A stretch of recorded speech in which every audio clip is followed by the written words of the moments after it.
Carlita, and you're watching Carlita Talk, brought to you by PPSV Charities, where we talk with individuals uplifting the community who have a mindset of a champion. Today, I sit down with Dr. Rick Perea, who used his pain, passion, and curiosity to make it to the NFL and to become a doctor of psychology, dedicating his life to helping others overcome their challenges. You don't want to miss this one. All right. Today we're here with Dr. Rick. Dr. Rick is a psychologist, a performance psychologist. Correct. Is that correct? Yep. Can you tell me everything that the detail of that, what Yeah. it means? Well, I'll tell you what it is and what it's not. So first of all, let's start by saying I'm not a clinical psychologist, nor do I want to be or aspire to be. I'm a performance psychologist, and it's very different. So my PhD is in industrial organizational psychology. And so what we're taught is how to help organizations perform at peak levels. And if you think about the word organization, it's all encompassing. For example, the Denver Broncos, the Denver Nuggets, the Colorado Rockies, Cleveland Browns, you name it, they're all organizations at a core level. Okay, we think of them as teams, but the reality is they're an organization, both on the business side and on the football side. So it's really important to understand what organization encompasses. For example, the Catholic Church is an organization. So when we're taught to help organizations perform at peak levels, who builds those organizations? Who runs those organizations? People. So really, my PhD is in psychology, but I help people within an organizational context, perform within an organizational context. Now, that being said, I do work with individuals. Individuals in the organization. Sometimes we pop out of the organizations and we do interpersonal stuff. So, the New York Times said the IO degree, Industrial Organizational PhD in Psychology, the New York Times said it's the most diverse degree out there in the world. And it'll be the most pursued degree in the next 20 years because it is so divergent in its applications. Clinical psychologists are limited in what they can do. I'm not. So it's a really cool degree. And to be a performance psychologist is so much fun because I don't have to adhere to a lot of the guidelines that a clinical person does, nor do I aspire to. I mean, I teach tools and techniques that they put in their toolbox so they can have high performance, whether they're a surgeon, an astronaut, mom and dad, or a pro athlete. Okay. So with that being said, because PPSV Charities, we're about helping people with mental health. Oh, so, awesome. What can that do for organizations in terms of mental health? Yeah, well, so when everyone shows up to work every day, you want them to be the best version of themselves, emotionally, psychologically. And so it's so important that we understand how mental health fits within the organizational context. In the past, we haven't really thought about it. I used to play pro football. I used to play college football and pro football. And I can tell you that if I would have walked into the general manager's office of the Denver Broncos back then or the New York Giants and said, I'm really struggling mentally or emotionally, they probably would have looked at me strange. And probably the next day, I probably would have been cut because it would have been looked upon back then as weakness. But now we embrace mental health and we help understand how, the slogan today is it's okay to not be okay, right? So in the organizational context, it's so important to understand how we have to embrace people with mental health challenges, or even if they don't have specific challenges, just how to regulate anxiety every day so they can be the best worker and most productive worker, but also go home to their family and also be very productive in that environment. Be kind and soft and gentle when you need to be, as opposed to letting the anxiety rain down on all the children too in our families. And I think that's what's happened in the past. Yeah, with like generational trauma. Yes, absolutely. Passing it on. In terms of being in the football industry and having a football past, what can you see now from then to in terms of mental health? What's the biggest change that you've seen? Yeah.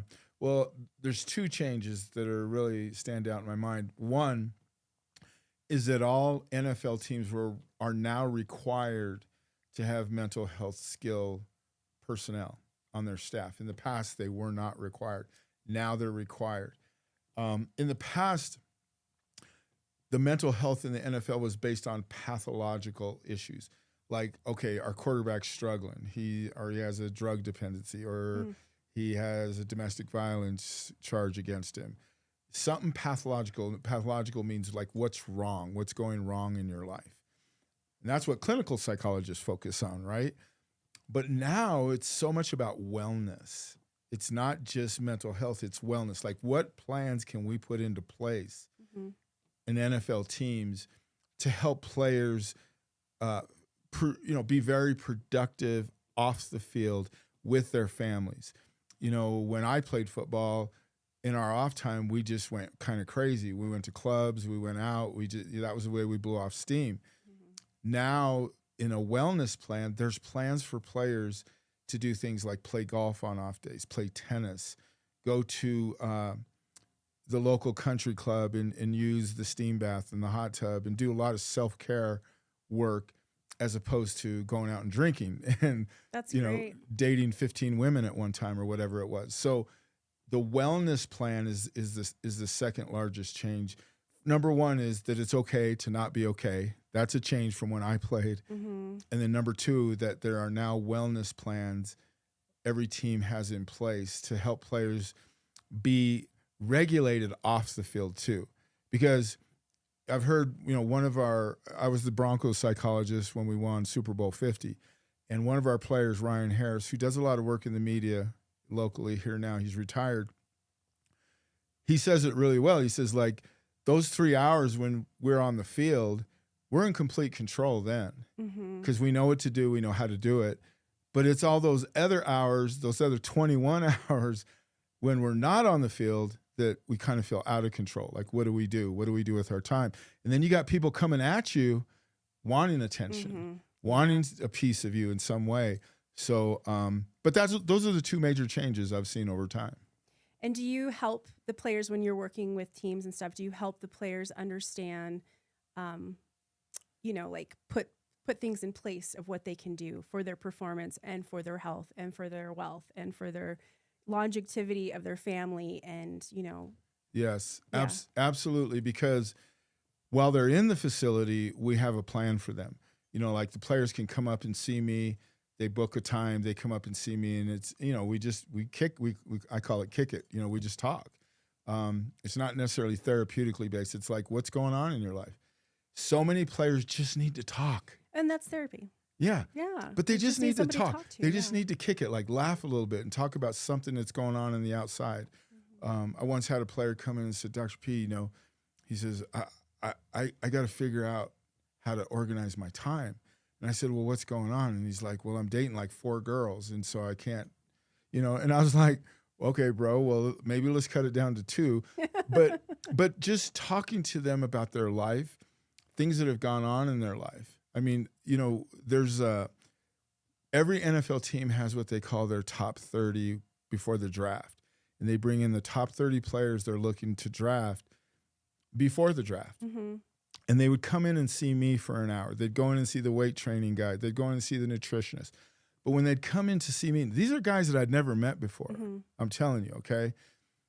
And within 3 minutes, they're crying in my room. So think about what's right below the surface. And so many times when I get a guy in my room and he's 6'6", 300 pounds, but his brain is like an adolescent. So that's a big part of what I do when I work with teams. Is I work with the players one-on-one, work with the coaches one-on-one. People need to understand that coaches struggle too with stress and anxiety. They're human beings as well. Yeah. I mean, when I was working for the Miami Dolphins, we had a coach. This is public knowledge. We got back from a road trip at 4 a.m. We came from the West Coast to the East Coast. We got back, and he went straight up to his room and started snorting coke off his desk in his office, then filmed it and then sent it to a girl in Las Vegas. Oh, no. And it was out on the internet within hours, and we had to fire him that day. Oh, man. So coaches experience anxiety, players experience anxiety. Oh, yeah. Ownership. Every team I've worked for, I get to know the owners. They experience anxiety. So that's a lot of what I do, is help players regulate anxiety so they can be the best version of themselves. And how do you help them regulate? So we have tools and techniques. There's a technique, for example, called stress inoculation technique. It's not mine. Performance psychology has had it for over 25 years. And it's like a 4-step process of teaching them how to breathe, how to visualize, affirmations. And then we have other devices too. We have electronic devices. We have a device called Alpha Stim. You clip on your earlobes and you turn it on, and it stimulates the alpha brainwave, which regulates anxiety that way. It's a pressure point Yeah. in your ear. Well, on the Or like earlobes. a earlobes, yeah. And it sends an electrical current through the upper cortical structure of the brain and stimulates the alpha brainwave. We have neurofeedback, which regulates all 5 major brainwaves: alpha, beta, theta, delta, and gamma. So there's electronic ways to regulate anxiety, and I wish more people knew about that because Is it like it's frequency? Is it working with it is. frequencies? It's Okay. frequency, but it's brainwave movement as well. So it's So cool. pretty cool. You should come to our office one of these days, see what we do. Yeah, that sounds awesome. Yeah. So part of PPSV Charities, we help people with mental health through diet, through exercise, and a wellness, which Right. could be meditation or art or all these different things that help being out in nature. Like we teach people about that. So can you tell me in terms of that, like in big corporations, do you think those things are important to teach, like big corporations, Absolutely. big organizations? Yeah. Psychology, we're in 2025. From 2000 to 2025, the last 25 years, psychology has changed more in 25 years than the last century, okay? And it's going to change in the next 25 years more than the last 2 centuries. And so things like music therapy, equine, like with horses, sometimes it's just petting a horse, riding a horse, smelling the horse, that smell that you around animals. Animal therapy. There's so many different ways to reach the brain and the autonomic nervous system. See, what it all comes down to, I think it's really cool because when I get clients in my office, I teach them about the autonomic nervous system. There's 2 sides. There's a sympathetic side and the parasympathetic. And when we live life on the sympathetic side, that's where stress and anxiety live. Heart rate's up, respiration's up, muscle tension is tight, and your thinking narrows. You don't think as clear. Parasympathetic, everything I just mentioned is regulated. Heart rate's down, respiration's down, very little muscle tension, clarity of thinking. Now you're thinking clear, you're processing. Let me give you an example that probably all of us have experienced. You've been taking an exam and you studied and you're well prepared, but you come upon a question and you're like, oh my gosh, like I know this answer, but I can't retrieve it. So then at the end, you got to hand in the test. You just answer D. It's a multiple choice. You hand it in. You walk outside, go down the hall. Now your brain calms down. You're in the parasympathetic side. Now you're clearing, your thinking clears, and you go, oh my gosh, it was watermelon was the answer. And now you can retrieve it because now you're on the parasympathetic. So much of what I do, 90% of what I do, is teach clients how to stay on that parasympathetic side of their autonomic nervous system. It sounds like a biology class. But when you can stay on that level, oh my gosh, life flows. It's a groove. It's beauty for an athlete, for a surgeon, for mom and dad. I don't know about you, but the most challenging times I've had in my life are when my 3 boys, I have 3 boys, and 2 of them are college football players, and they're bigger than I am. And when they get going with each other, oh my gosh, I become like a football coach. All right, you go to your room, you can do this. Right. But I got to be able to regulate myself to say, all right, let's talk, guys. Let's figure this out. So all of us are performers, if you will, in the real world, not just surgeons, not just pilots, not just pro athletes, but even mom and dads. We have to perform as parents. Absolutely. Yeah. Absolutely. So part of teaching people how to regulate that system, how would you say like meditation? Like, is that something that you teach people or that you? 100%. Okay. Yeah, because if you think of diaphragmatic breathing, it's usually involved in some form of meditation. Diaphragmatic breathing, which means breathing through the diaphragm, is the quickest way to go from the sympathetic stress to the parasympathetic calm. So we teach that, the breathing part, in, like, for example, SIT, stress inoculation technique that I mentioned earlier. So meditation is, a foundational aspect. And one thing I want people to think about, When we think of meditation, we think of Buddha sitting there with Mm-hmm. his thumb and his forefinger. Meditation is anything that grounds you. I meditate by taking hot baths. I mean, as hot as I can stand it for like 30 minutes. And it literally changes the neurotransmission in my brain. Mm-hmm. If you like get high, it's like a natural high. So meditation is not just crossing your legs and humming. It's anything you can do, breathing with your autonomic nervous system, focusing, affirmations, visualization. I mean, some people meditate while driving on a road trip, Mm-hmm. And I'm not saying you close your eyes while you're driving, but there's ways to focus Sure. and be calm, and it feels therapeutic while you're driving. So that word meditation is very Very broad. eclectic. Yeah. And I want people to understand that. Yeah, I agree. I think one of my meditations has always been working out. I love working out. Absolutely. I love working out by myself. It's a Yep. way for me to kind of close off the outside world Yep. and just go do the thing and feel good afterwards. You know what's interesting about you say that you love to work out by yourself, and I get that. I understand that. But there's some people that love to work out around Yeah. a lot of people and feel that energy. Yeah. So I think that's what's so cool about us as human organisms is we all have different belief systems and value systems, and which is cool because meditation doesn't have to be sitting with my legs crossed and humming. It can be working out. It can be, like we just said, a multitude of things, and that's what's beautiful about human behavior. And that's why I'm a psychologist today. Yeah, I love that. I love that you can tell me about all the other stuff that you have going on too, because I know you have like a broad spectrum of stuff. Yeah. Well, I'm not the typical performance psychologist. I do a lot of different things. I've worked in radio for over 15 years as an analyst in sports talk radio, but also just in human being radio, just helping people with mental health.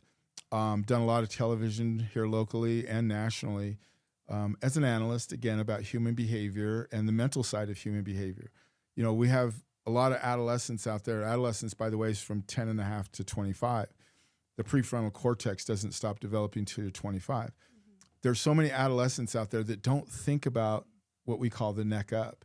Like my sons played football locally here in Denver at Cherry Creek High School, and sometimes their teammates would say, man, I didn't even know there was the mental side to all this, So it's important to educate our youth. And so I do a lot of that stuff through PBS and through other outlets.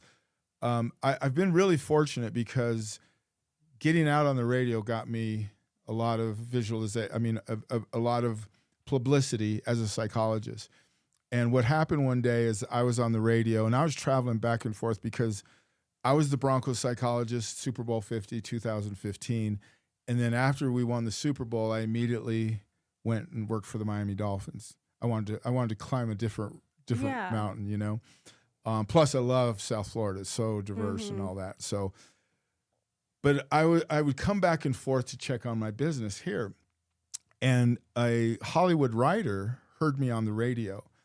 And he later looked me up and he says, the way you were explaining psychology today was fascinating. He said, I wonder if we could have lunch. I'd love to take you to lunch because me and a couple other writers are thinking about piloting a sitcom about a sports psychologist.